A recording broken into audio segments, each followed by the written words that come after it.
नमस्कार मित्रों। तो भाई हमारी आपकी आज फिर मुलाकात होगी और मैं हमेशा ही एक बात कहता हूँ जो आगे भी कहता रहूँगा कि जब तक परमात्मा की परमेश्वर की मर्जी है हमारा आपका ये सिलसिला चलता ही रहेगा। तो आज बात करने वाला हूँ केतु पे। पीछे मैंने राहु के 3-4 वीडियो दिए पिछले महीने या इस महीने भी कुछ मतलब मिला जुला के जो भी 28-30 दिन में मैंने 3-4 वीडियो शायद राहु की दिए। केतु के विषय में मैंने कुछ कहा नहीं पिछले 1-1.5 महीने में। तो अब जब राहु की चर्चा चली तो केतु भी इम्पोर्टेंट है। तो केतु को दरअसल देखा गया तो मोक्ष कारक बोला जाता है।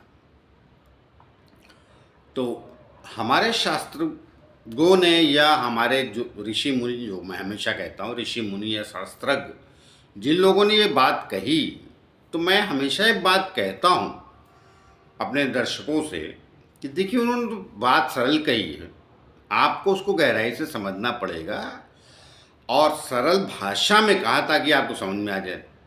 लेकिन रहस्य बड़ा गहरा है, इतना गहरा कि हम आप सोच भी नहीं पाते। मैं थोड़ी बहुत कोशिश जहाँ करता हूँ वहाँ थोड़ा पहुँच भी जाता और वो मुझे सटीक दिखती बात।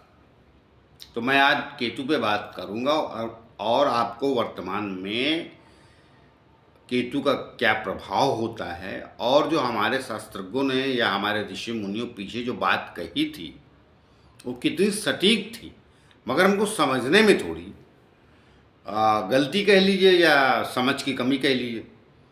क्योंकि बीच बीच में दुनिया में किसी भी दुनिया में मतलब किसी भी दुनिया का तात्पर्य किसी भी देश में, अब दुनिया तो अपनी पृथ्वी तो एक ही है, बाकी तो दुनिया तो पूरा ब्रह्मांड पकड़ा जाता है। कई बार शब्दों का जो माने होता है वो अलग अलग होता है। संसार कहते हैं तो कई बार लोग संसार अपना परिवार भी पकड़ लेते हैं कि वही मेरा संसार। कह सुना है आपने ना, परिवार, मियाँ बीवी बच्चे भाई बहन, वही उनका संसार है। मगर संसार तो बहुत बड़ा है। दुनिया शब्द उर्दू से आया है या कहीं और से आया होगा उसकी जानकारी नहीं है, लेकिन अपने देश में चलन वर्ड है। कई बार शब्दों के हेर फेर में अनेक परेशानियाँ आती, यानी अपनी बात कह जाता, समान आदमी कई बार समझ नहीं आता, लेकिन अच्छा लगता उसे कि कुछ कुछ तो समझ रहा हूँ। ये भी मैं देखा है, बहुत सारे ऐसे गाने, बहुत सारे ऐसे शेर, बहुत सारी ऐसी कविताएं फेमस है जिनका पूरा मर्म नहीं जानता, मगर आदमी को अच्छा लगता है। तो ये राहु केतु, केतु के पास धड़ है और राहु के पास सर, ये दोनों पूर्ण नहीं है, मगर फिर भी जिनका प्रभावी केतु होता है, जिनका प्रभावी राहु होता है कुंडली में, और प्रभावी का मतलब पूरी कुंडली से अर्थ मत निकाल लीजिएगा, तो उनको समझ में तो आता है। जैसे मैं आपको एक उदाहरण देके आगे बढ़ूंगा। गुलजार साहब बहुत बड़े राइटर, फिल्में भी बनाई, डायरेक्शन भी किया, राइटिंग भी किया, मतलब फिल्मों का स्टोरी राइटिंग भी किया और गाने भी लिखे। उनके कई गाने लोगों को समझ नहीं आते, कई बार तो जो म्यूजिक डायरेक्टर तो उनको सुन नहीं आते। जैसे 2 गाने मैं बोल के आगे बढ़ूँ, शीशे की हवेली में पत्थर के घरोंदों में तिनकों के नशे मन तक जाते हैं, आज तक इसका मतलब ही समझ में नहीं आया बहुतों को। और एक गाना, ये शायद आंधी का गाना था, और मैं इसलिए इस गाने की बात कर रहा हूँ कि मैं भी ठहरा था, उनका भाई कह क्या रहे हो आप। और एक गाना गुलामी का था, रिहाल मस्ती मुकुंद बरसती, बहार हिरना बेचारा दिल है, सुनाई देती है दिल की धड़कन, हमारा दिल है तुम्हारा दिल। तो इतना गहरा कहने वाला और शब्दों को कहाँ कहाँ से, मतलब ज्ञानी आदमी अपने अपने शब्द कहाँ से चुराना कहिए, उसको ज्ञान कहिए, जो भी कह लीजिए, तो बड़ा गहरा विषय है। तो केतु आपका क्या है, गहराई तो समझ नहीं आता लोगों को, और जहाँ बैठता है वहाँ भी समझ नहीं आता कि ऐसा क्यों कर रहा है। तो आई आज मैंने बात पूरी केतु की कर दी, पूरी तो नहीं की, अभी शुरुआत ही की, लेकिन एक रिक्वेस्ट नहीं की कि जिन लोगों ने हमारा चैनल सब्सक्राइब नहीं किया कृपया कर लीजिए, उससे हमें बल और शक्ति मिलती है जो आप लोगों के द्वारा ही आती है। थोड़ा देर से मैंने ये प्रार्थना की, लेकिन ये भी प्रार्थना मैं हर वीडियो में करता हूँ। तो मैं केतु की गहराई समझा रहा हूँ, तो आप बड़ा बहुत सरल से कीजिए, बहुत गहरे मत जाइए। मैंने उदाहरण दे दिया दुकानों को, तो केतु भी आपकी कुंडली में ऐसा ही है। राहु समझ में आता है कि बिगाड़ रहा या बना रहा है, आप अच्छे हैं या बुरे हैं, क्योंकि उसके बाद सर। तो कई बार लोग कहते हैं कि केतु तो मोक्ष का कारण, कई बार नहीं कहते, शास्त्रों में लिखा केतु मोक्ष का कारण। अरे भाई, मैं सरल भाषा में आपको समझा रहा हूँ, जिसके बाद शरीर ही वो मोक्ष में ही है। अर्थात जब सोचने की शक्ति समाप्त हो जाती तो मोक्ष में ही ना, सारा लफड़ा तो यहाँ का है ना। इसको सब चाहिए राहु को, इसीलिए राहु को भौतिकवादी और केतु को अध्यात्मवादी कहा जाता है। तो आध्यात्मिक जब होगा तो मोक्ष हो जाएगा। तब आप ये पकड़िए कि आपकी कुंडली में कहाँ बैठा है। अभी अकेला है तो भी उस घर की कुछ विशेषताएं आपके साथ जुड़ जाएंगी, और अगर किसी ग्रह के साथ है तो अब आप उस ग्रह को समझिए। जी देखिए, अब मैं एक एक ग्रह तो नहीं बता पाऊंगा यहाँ किसके साथ है, और राहु केतु एक साथ कभी हो नहीं सकते। ठीक वैसे ही साथ साथ चलते हैं, लेकिन नदी के दो किनारे या पट्टी के दो किनारे। राहु केतु हमेशा आमने सामने रहते हैं, इनका एक साथ बैठने का कोई चांस नहीं। तो बाकी ग्रहों के साथ केतु रहता है। अब उसमें सूर्य से लेकर शनि तक आप समझ लीजिए, 7 ग्रह, 7 ग्रहों में कभी भी किसी के साथ बैठता है। हर ग्रह के साथ इसकी विविधताएं अलग हो जाती हैं। मैंने पहले भी कई बार वीडियो बनाया तो मैंने कहा था कि केतु उसके जैसा बनने की कोशिश करता है जिस ग्रह के साथ रहता है, और राहु उसको अपने जैसा बनाने की कोशिश करता है जिस ग्रह के साथ रहता है। तो आज बात राहु की तो नहीं कर रहा हूँ, आज बात कर रहा हूँ केतु की। तो केतु जो है, आप ये देखिए, जिस भी ग्रह के साथ और कहीं उसके साथ हो गया जो आपका ग्रह स्वग्रही वहाँ चला गया, तो उस घर को मैंने 1-2 बार और वीडियो बनाया है। लेकिन अब ये देखिए, ये तो विधाता का ये जो, हाँ, विधाते का विधि है। हर कुंडली में अलग अलग ग्रहों के साथ ही बैठा हो। तो मैंने पहले भी कहा था, जिस ग्रह के साथ बैठे और वो ग्रह कहीं स्वग्रही हो, उसके साथ बैठ जाए तो उन विधाओं को बढ़ा देगा। तो कई बार लोग समझते हैं कि सिर्फ तरक्की मिलेगी, नहीं भाई, आप पहचानने की कोशिश कीजिए।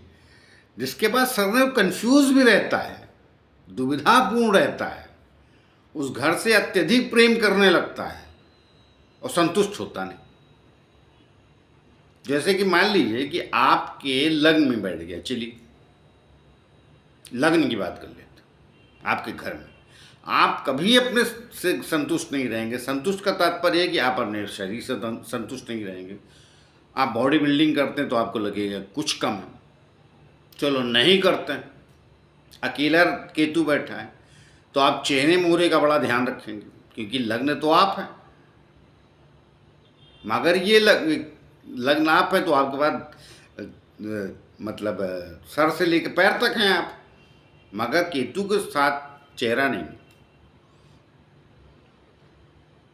धड़।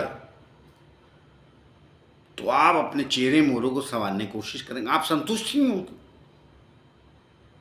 तो कई बार ऐसी दुविधाएं भी पैदा करता है। लेकिन कई बार इतना, अब देखिए, अलग अलग ग्रहों के साथ किसकी कुंडली में कहाँ बैठना है, वो बैठा है, वो सब देखना पड़ता है। अब एक घर को समझा दूं तो भी पूरी बात कभी नहीं होगी भाई, मैं कितनी बार कहूँ। हाँ, सामने जब कोई चीज़ आ जाती है तो समझ में आ जाता है। तो किसी भी घर में बैठा हो, चलिए मोटी मिसाल बात करता हूँ, 1 से लेकर 12 घरों में, तो 12वें घर में तो उसको मोक्ष बोल दिया है। अरे तो क्या सबको मोक्ष मिल जाता है क्या? कुछ भी। मैंने पहले एक लाइन में बोल दिया कि जिसके बाद सर नहीं हो मोक्ष में ही। तो केतु अध्यात्म तरफ इसलिए ले जाता है कि सर आपका अर्थात खोपड़ी, जिसको सरल सरल भाषा में नहीं, थोड़ी खराब भाषा में, मस्तिष्क, सब यही है। मगर एक चीज़ कभी भूलिएगा नहीं, दिमाग बहुत यहाँ है, बुद्धि बहुत यहाँ है, मगर ये सर तो राहु हो गया, बहुत चलाता है खोपड़ी, मगर उसके नीचे का हिस्सा जो है वो धड़ है, हाथ पैर, इसके बाद सर नहीं। तो सर जहाँ नहीं होगा तो वहाँ आंखें भी नहीं होंगी, तो ये किधर गिरेगा बगैर सर का आदमी? कब किधर गिरेगा क्या पता आपको? लेफ्ट गिरेगा, राइट गिरेगा, सामने गिरेगा, पीछे गिरेगा, कि उससे दिख तो रहा नहीं। मगर एक चीज़ भूलिएगा नहीं, केतु के पास हृदय अवश्य है, उसी हृदय बॉडी में रहता है, इधर लेफ्ट में। तो कई बार ऐसे लोग अत्यधिक भावुक भी हो जाते हैं, मस्तिष्क से सोचते ही नहीं, सिर्फ दिल से सोचते हैं, और उस अत्यधिक भावना की वजह से कई बार अपना नुकसान कर जाते हैं। तो नुकसान देखिए, मैं आपको एक सच बता दूं, ये नुकसान और हानि और लाभ का जो विषय है ना, ये तो बड़ा बड़ा गूढ़ विषय है। बड़े मस्तिष्क वाले भी नुकसान में चले जाते हैं, हो सकता है 4 साल बाद पकड़े जाए। तो ये लाभ हानि का विषय, नुकसान और फायदे का विषय जो है ना, वहाँ तो विषय अलग है, वो तो कुंडली देख के ही बताया जा सकता है। लेकिन मैं आपको बता रहा हूँ क्या, केतु की उपलब्धि। अब केतु की बात की, पता नहीं कहाँ से कुत्ते भौंकने, चलो अच्छा हो, शायद याद दिलाया होगा। इसीलिए जिनका केतु खराब है या बहुत अच्छा है, उनको उपाय के नाम पे कई बार बोला जाता है कुत्तों की सेवा कीजिए, बिस्कुट खिलाइए या अन्य चीज़ें। तो मैं ये आज के वीडियो में आपको समझाने की कोशिश कर रहा हूँ कि देखिए, केतु मोक्ष का ही कारण होता है। दिल आ गया किसी पर तो इतना आ गया कि वो फिर वो कई बार इतने बड़े प्रेमी हो जाते हैं, प्रेमिका हो जाते हैं किसी और क्षेत्र में, प्रेमिका की बात छोड़ गया, हृदय है, दूसरों के लिए किसी गहराई में चले गए। तो राहु में क्या होता है? चतुराई होती, केतु में चतुराई नहीं होती। वो जिस घर में बैठा उस घर के बारे में विशेष रूप से सोचना शुरू करता है, क्योंकि वो दिल से सोच रहा है, हमेशा उसका चिंतन करता रहता। अकेला बैठ गया, भला कहीं और किसी ग्रह का साथ पा गया तो चिंतन और बढ़ जाएगा।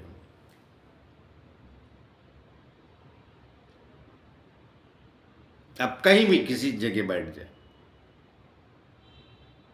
अब कुछ जगह बैठ जाता, 12वें घर में केतु बैठता, लोग मोक्ष का विषय मैंने जैसे पीछे भी अभी बोले ही 1-2 मिनट पहले। अरे नहीं भाई, वो मोक्ष वहीं अकेले नहीं मिलता, 12वां का व्यय का होता है। व्यय जो है मस्तिष्क करता है, मन करता है, हृदय नहीं करता। मन, लोगों को गलतफहमी है कि हृदय और मन ये बड़ा कनेक्टिविटी का विषय है, इतना बारीक मामला है, इसको समझना इतना आसान नहीं है। आप डिसाइड नहीं कर सकते कि मन आपके किस हिस्से में रहता है शरीर के, और फिर बातें बड़ी बड़ी करते हैं लोग। तो वही तो ज्योतिष सिखाता है ना, इसीलिए उसके सबके ग्रह को, कौन मन का कारक है, कौन मस्तिष्क का कारक है, कौन आपके ऊर्जा का कारक है, कौन क्रोध का कारक है, या जो भी। तो एक ग्रह से कोई एक कारक नहीं होता, अनेक कारक बताए गए। तो केतु की भी अनेक। तो 12वें घर से मोक्ष मिल जाएगा हर लगन में, ये बेकार का विषय। ये एक लाइन में कहा गया मोक्ष कारक। मोक्ष का कारण मतलब 12वां घर व्यय का होता है। तो जिसके बाद मस्तिष्क ने व्यय क्या करेगा?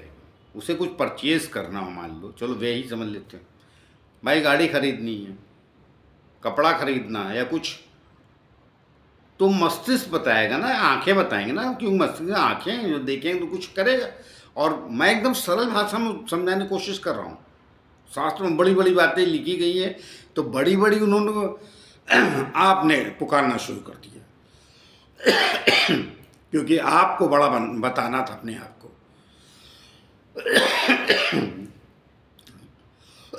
क्षमा कीजिएगा, बोलते बोलते कई बार खराश आ जाती गली में। तो आपको बड़ा बताना था दूसरों से कि ये विद्या इतनी बलवान है कि सामान्य आदमी समझ ही नहीं सकता।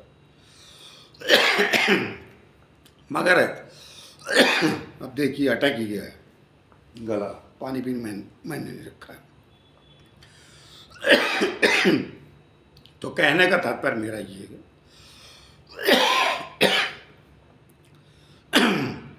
मुझे जब तक गला खुल नहीं जाता तब बेचैनी होती, कई बार आ जाती खराश। चलिए अब उसमें नहीं जाऊँगी, सब देखिए पल पल में ग्रह नक्षत्र का ही कारण होता है। तो अब केतु जो है आप उसको ढंग से समझ ही नहीं पा रहे हैं, और ना राहु। 24 घंटे ग्रह आपकी जिंदगी में काम करते रहते हैं, इसलिए हमेशा एक जैसा जीवन आपके 24 घंटे में भी नहीं होता है। अब मगर मैं ज्ञान तो कोई से भी कोई नहीं सुनना चाहता, सबको लगता है मेरा फायदे वाला बता दो कि मैं धनवान कब बनूंगा। पहले धनवान बनूंगा आज के वर्तमान का, फिर कब विवाह होगा, चलो भी हो गया, फिर संतान कब होगी, सब अपनी मर्जी चाहिए आपको। देखो भाई सब आपको अपनी मर्जी चाहिए तो ज्योतिष मत देखा कीजिए। ज्योतिष का मतलब ये होता है कि आपकी मर्जी से, मन मर्जी जिसको कहते हैं ना, मन ही एक सबका एक जैसा है मनुष्य का। मैं कई बार साइंटिफिक रीजन बता चुका हूँ उसको कि पृथ्वी के चक्कर सिर्फ चंद्रमा लगाता, बाकी कोई ग्रह लगाते नहीं भाई। ये माना है आपका चंद्रमा। चलिए तो बात तो केतु कर रहा था, तो केतु जो है मैंने कहा ना मोक्ष कारण बोला, तो उसका अर्थ ये है जिसके बाद सर नहीं है, डिमांड नहीं है, मोक्ष में, मगर हृदय तो है, तो हृदय में समर्पण रहता है। कई बार देखेंगे प्रेम मोहब्बत समाज में कोई जरूरी नहीं कि प्रेमी प्रेम का एक विषय हो, लड़की लड़के का, भाई बहन ये वो, जिनका बलवान केतु कह लीजिए या जो भी, तो इतने कई बार समर्पित हो जाते हैं। कई आप देखें कि नौकर चाकर इतने समर्पित मिल जाते हैं कि मालिक ने जो कहा वही सही। कई बार भाई बहन में से कोई इतना मिल जाता है, सामने वाला उसकी कदर नहीं करता, मगर ये समर्पण में दुनिया समझा रही क्या मूर्खों जैसी बात कर रहे हो, इज्जत नहीं देता तुमको, मगर ये समझ लेते हैं हम। तो केतु को बड़े हल्के मत लीजिए, उसे ग्रह तो कोई भी हल्के में नहीं लिया जा सकता, किसका कहाँ कितना बलवान है, किसका खराब है, कितना बढ़िया है। और ये खराब और बलवान का भी विषय बड़ा गहरा है, वहाँ जाने दीजिए, आपको क्या समझाऊँ। तो आज इतना समझ में आया मुझे, समझ में बहुत कुछ आगे भी है। जिसको और जानना है तो पर्सनली जान ले तो बेहतर है। मैंने कहा ना, मैं ये जो मैं वीडियो बना रहा हूँ यूट्यूब पे भी लोग अपना ही अपना जानना चाहते हैं, तो अपना जानने के लिए पहले दूसरों को तो समझना पड़ेगा। आप अकेले दुनिया में कैसे जियोगे यार, अपना जान के मुझे ये चाहिए मुझे ये चाहिए कर करके दुनिया छोड़ देगी एक दिन। कई रईस अकेले हो जाते हैं, कई गरीब अकेले हो जाते हैं, और कई बलवान अकेले हो जाते हैं। तो अकेले रहना है तो संत बढ़िया लगता है, उनको अकेलापन सूट करता है। वो बहुत ऊंचाई पे चले गए, आप समझ ही नहीं पाएंगे, उस रहस्य को नहीं समझे। वहाँ भी केतु बहुत जरूरी होता है समझ, मतलब उनकी कुंडली में। तो आई अब आगे नहीं बताऊंगा, वीडियो बड़ा लंबा हो रहा है। तो जो मुझे समझ में आया कि आप सामान्य मानव जीवन को केतु के विषय में समझ में आ जाए, वो मैंने कोशिश की।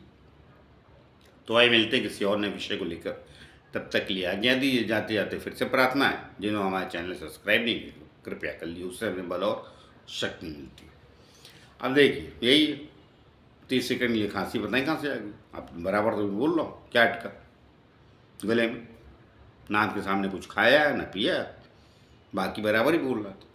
तो ग्रह नक्षत्र और पृथ्वी भूमंडल को इतना सरल समझने की कोशिश मत कीजिए। कि कब कौन सा ऐसा बारीक सा जीवाणु, अभी मच्छर दिख जाता है, सबसे छोटा जीव है, उसके नीचे भी छोटे हैं। अब कोरोना का तो कोई मच्छर ही नहीं दिखा। तो इस बात को टीका टिप्पणी दूसरों पे करने नहीं चाहिए, लेकिन लोग इससे बाज नहीं आते। वो भी तो मानव जीवन है, जिनको कहते हैं लो खोट निकालो, चुगलखोरी करो। वो भी जीवन। ज्ञानी उसको मुस्कुरा के सह के आगे निकलता है, और ज्ञानी उसमें उलझ जाता है, फटाक से उसके अहम को चोट लगती। वहाँ भी केतु समझना चाहिए। जाते जाते ही बोल रहा हूँ, कई बार हृदय को चोट लगती, अहम को चोट लगती, ये सब अलग अलग पार्ट नहीं है, बॉडी के हैं। समझने की कोशिश कीजिए, किसको समझ में आता है? लाखों करोड़ में का समझ ले, समझ में आता है। बाकी तो सामान्य हरकतें ही करते हैं ना। बोला चुभ आपको, किसी ने गलत टिप्पणी की, चुभ गई आपको, किस हिस्से से चुभी ये पता नहीं। कब अहंकार हुआ या दिल पे चोट लगी। चलिए, हृदय, दिल, सब, मस्तिष्क, मन, सबकी अलग अलग विधाएं हैं। शरीर में इतने हिस्से हैं कि आपको हाथ पैर ये सब, लेकिन हाथ पैर से में चोट लगती है। चोट कहाँ से? अंदर से लगती है। मन बेचैन, मस्तिष्क बेचैन, हृदय बेचैन, वो आपको रहस्य समझ नहीं आएगा। उसके लिए राहु केतु बाकी भी 7 ग्रहों को अपनी कुंडली में आपको समझना ही पड़ेगा। तो आज तो मैंने बात केतु की। तो अब मिलते हैं किसी और नए विषय को लेकर, तब तक के लिए आज्ञा दीजिए। जाते जाते फिर से प्रार्थना है कि जिन लोग हमारे चैनल सब्सक्राइब नहीं किया कृपया कर लीजिए, उससे हमें बल और शक्ति मिलती, जो आप लोगों के द्वारा ही आती। तो आइए मिलते हैं, नमस्कार।